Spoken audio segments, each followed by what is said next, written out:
Welcome back to our YouTube channel. അപ്പോൾ എൻ്റെ പുതിയൊരു വ്ളോഗിലേക്ക് എല്ലാവർക്കും സ്വാഗതം. അപ്പോൾ എൻ്റെ എല്ലാ സപ്പോർട്ടേഴ്സിനും അത് തന്നെ നന്ദി പറയുകയാണ്. അപ്പോൾ നമ്മൾ ചാനലൊക്കെ മോണിറ്റൈസ് ആയിട്ടുണ്ട്, ഡോളറൊക്കെ വരാൻ തുടങ്ങി കേട്ടോ. അപ്പോൾ ഞാനിപ്പോൾ പോകുന്നത് എൻ്റെ നാട്ടിൽ തന്നെയുള്ള ഒരു അമ്പലത്തിലേക്കാണ്. പാമ്പാടിയാൽ എന്നാണ് പേര്. അപ്പോൾ ഞാൻ പറഞ്ഞിട്ടുണ്ടല്ലോ, ഞാൻ ഒരുപാട് വീഡിയോസിലൊക്കെ മെൻഷൻ ചെയ്തിട്ടുണ്ടാകും ഈ അമ്പലം. അപ്പോൾ എൻ്റെ ലാൻഡ്മാർക്ക് ഞാൻ ഒരുവിധം ആൾക്കാരോടെല്ലാം, ദൂരത്തുള്ള ആൾക്കാരോടെല്ലാം ഈ ഒരു ലാൻഡ്മാർക്ക് കേട്ടോ പറയല്. ഫേമസ് ആണ് ആലങ്കീഴ് ക്ഷേത്രം നമ്മുടെ. അപ്പോൾ ഇവിടെ ഉത്സവമാണ്. ഈ ഒരു വീഡിയോയും ഈ വ്ളോഗും നേരത്തെ വരേണ്ടതായിരുന്നു, പക്ഷേ വരാൻ ഞാൻ പറഞ്ഞില്ലേ, എനിക്ക് ഒട്ടും സമയമില്ല. പിന്നെ എന്ന് പറഞ്ഞാൽ ഇങ്ങനെ ഓഡിയോ ഒക്കെ റെക്കോർഡ് ചെയ്യുമ്പോൾ ഇപ്പോഴും കുഞ്ഞ് കരഞ്ഞുകൊണ്ടുണ്ട്. അപ്പോൾ ഒറ്റക്കാണ് വീട്ടിൽ, അതുകൊണ്ട് വ്ളോഗ് ലേറ്റ് ആയതിൽ ക്ഷമ ചോദിക്കുന്നു ആദ്യം തന്നെ. അപ്പോൾ അവിടുത്തെ പിന്നെ ജസ്റ്റ് ഞാൻ അവിടെ പോയ വിശേഷങ്ങൾ പറഞ്ഞുകൊണ്ടുള്ളൊരു വ്ളോഗാണ്. എനിക്ക് എൻ്റെ ആ ഒരു നാട്ടിലെ ഫേമസായ ഒരു അമ്പലം എൻ്റെ ഈ ചാനലിൽ ഇടണമെന്ന് എനിക്ക് നല്ല നിർബന്ധം ഉണ്ടായിരുന്നു. ഇനിയിപ്പോൾ ഇത് ആൾക്കാർ എന്താ പറയുക, ഇഷ്ടപ്പെട്ട് കണ്ടാലും ഇല്ലെങ്കിലും ഈ ഒരു വീഡിയോ എൻ്റെ ചാനലിൽ ഉണ്ടാവണമെന്ന് എനിക്ക് നിർബന്ധം ഉണ്ടായിരുന്നു കേട്ടോ. അതുകൊണ്ടാണ് ഈ വ്ളോഗ് എടുത്തത്. നല്ല ഭംഗിയുള്ള ഒരു അമ്പലമാണ്, മാത്രമല്ല നല്ല ശക്തിയുള്ള അമ്പലമാണ്. ഞാൻ ഒരിക്കൽ പറഞ്ഞിട്ടുണ്ടായിരുന്നു എന്നല്ലേ, എൻ്റെ ചാനൽ സ്ഥിരമായി കാണുന്നവർക്കറിയാം, ഞാനിതിന് മുന്നേ ഈ അമ്പലത്തിൽ പോയ വ്ളോഗ് ഇട്ടായിരുന്നു.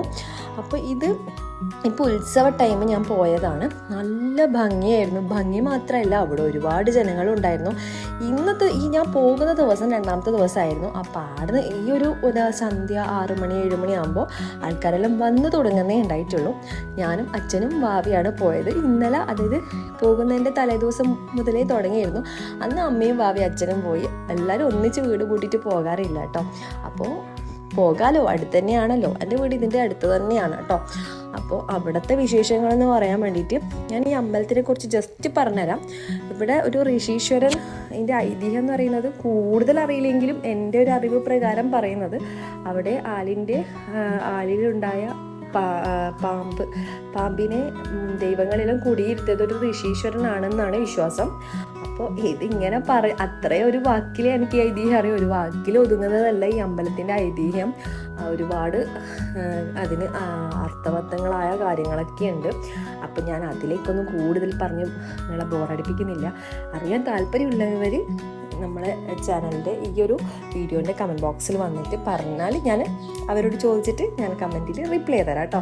അപ്പോൾ അവിടെ ഞാൻ പോയ സമയം ഞാൻ വിചാരിച്ചു ആരുമില്ലാന്ന്. സത്യം പറഞ്ഞാൽ ആൾക്കാരെല്ലാം ചന്തയിലുള്ളത്. ചന്ത കാണാൻ വേണ്ടിയിട്ട് ഒരുപാട് ഐറ്റംസ് ഉണ്ടായിരുന്നു. കഴിഞ്ഞ കൊല്ലം എനിക്ക് പോകാൻ വേണ്ടി പറ്റിയില്ല. ഞാൻ അന്നേരം പ്രസവിച്ചിട്ടുണ്ടായിരുന്നു. അതിന് മുന്നത്തെ കൊല്ലം, അതായത് എല്ലാ കൊല്ലം ഞാൻ ജനിച്ച മുതൽ പോകുന്ന അമ്പലമാണല്ലോ, അപ്പോഴൊന്നും കാണാത്ത ഒരുപാട് ചന്തകൾ ഉണ്ടായിരുന്നു. അതായത് ഇതുവരെ ഞാൻ ഇത്രയും പാട് ചന്തകൾ കണ്ടിട്ടില്ല ഗൈസ് ഈ ഒരു അമ്പലത്തിൽ. കാരണം എന്ന് വെച്ചാൽ അത്ര പോരുണ്ടായിരുന്നു. കാരണം പല ഐറ്റംസ് ഞാനവിടെ സെർച്ച് ചെയ്തുകൊണ്ടിരിക്കുന്നത് എൻ്റെ മോന് കളിക്കാൻ പറ്റിയ നല്ല അട്രാക്റ്റീവ് ആയിട്ടുള്ള സാധനമാണ് കേട്ടോ. അപ്പോൾ എനിക്കിഷ്ടപ്പെട്ടതാണ് വാങ്ങാൻ. സാധാരണ അവന് ഇഷ്ടപ്പെട്ടത് വാങ്ങാൻ വേണ്ടിയിട്ടുള്ള ആ ഒരു പറയാനുള്ള ഏജ് ആയിട്ടില്ലല്ലോ. സോ നമ്മൾ അവിടെ പോയിട്ട് ജസ്റ്റ് കറങ്ങി എനിക്കിഷ്ടപ്പെട്ട ഒരു ടോയ് കിട്ടി. അതായത് അമ്പപ്പശു. ഞാൻ ഓരോ അമ്പപ്പശുവിന് കാണിച്ചു കൊടുക്കാറുണ്ട്. അതായത് പശുവിനാ വയലിൽ നിന്ന് കാണിച്ചു കൊടുത്തിട്ട് നമ്മൾ പിന്നെ ചോറൊക്കെ കൊടുക്കുന്നുണ്ട്. അപ്പോൾ അത് അവന് നേരിട്ട് കൊടുക്കാൻ പറ്റിയതിൽ എനിക്ക് സന്തോഷമുണ്ട് ഗൈസ്. ഒരു ടോയ് അല്ലേ, നല്ല ക്യൂട്ടായിട്ടുണ്ടായിരുന്നു ആ ടോയ്. പിന്നെ വേറെ എന്തെങ്കിലും ഐറ്റംസ് ഉണ്ടോ? ഇതൊക്കെ വാങ്ങിക്കുന്നത് എന്തിനാ? എനിക്ക് കുറച്ച് ആശ്വാസം കിട്ടാനാണ്. ചോറ് കൊടുക്കുമ്പോഴാണെങ്കിലും അല്ലെങ്കിൽ വെറുതെ ഇരിക്കുമ്പോൾ കരയുമ്പോൾ ഒക്കെ ആണെങ്കിലും ഇതൊക്കെ പറഞ്ഞ് കൊടുത്തിട്ട് ഒരാശ്വാസം കിട്ടും ഗൈസ്. അതിന് വേണ്ടിയിട്ടാണ് ഞാൻ ടോയൊക്കെ സെർച്ച് ചെയ്യാറ്. അവന് പശുവിനെ ഭയങ്കര ഇഷ്ടപ്പെട്ടു. നമ്മൾ നേരത്തെ വന്നൊരു മിത്രപ്പാട് ആളുണ്ടായിട്ടില്ലല്ലോ. ഇപ്പം നാടകത്തിന് വേണ്ടിയിട്ട്, നാടകം കാണാൻ വേണ്ടിയിട്ട് വന്ന ആൾക്കാരാണ് കേട്ടോ ഇപ്പം കാണുന്ന ആൾക്കാരും. പിന്നെ എന്ന് പറഞ്ഞാൽ പൊതുവെ ഇന്ന് ആൾക്കാർ ഞാൻ പോയ ദിവസം ആൾക്കാർ ഭയങ്കര കുറവായിരുന്നു. അതായത് രണ്ടാമത്തെ ദിവസം എത്ര ആൾക്കാർ വന്നുകൊണ്ടിരിക്കുന്നതാണ്. ഞാൻ സാവിയും പശുവിനെയും കൊണ്ട് നടക്കലായിട്ടാ. അപ്പോൾ ഇന്ന് ചെറിയ വ്ളോഗാണ്. കാരണം എന്ന് വെച്ചാൽ എനിക്ക് നല്ല ഇഷ്ടമുണ്ടായിരുന്നു ഈ ഉത്സവത്തിന് പോയിട്ട് നല്ല രീതിയിൽ വീഡിയോ എടുത്തിട്ട് ഈ ഒരു ചാനലിൽ വേഗം അപ്ലോഡ് ചെയ്യണം. പറ്റിയില്ല എൻ്റെ സാഹചര്യം. അപ്പോൾ നമുക്ക് നെക്സ്റ്റ് അടിപൊളി വ്ളോഗിൽ കാണാം. അപ്പോൾ നമ്മൾ വീട്ടിലേക്ക് പുറപ്പെട്ടു. കുറച്ച് എൻജോയ് ചെയ്തു, കുറച്ച് കളിപ്പാട്ടങ്ങളൊക്കെ നോക്കി, മോനെ സന്തോഷിപ്പിച്ചു, നല്ല രീതിയിൽ പ്രാർത്ഥിച്ചു. അങ്ങനെ നമ്മൾ വീട്ടിലേക്ക് മടങ്ങി. ബൈ.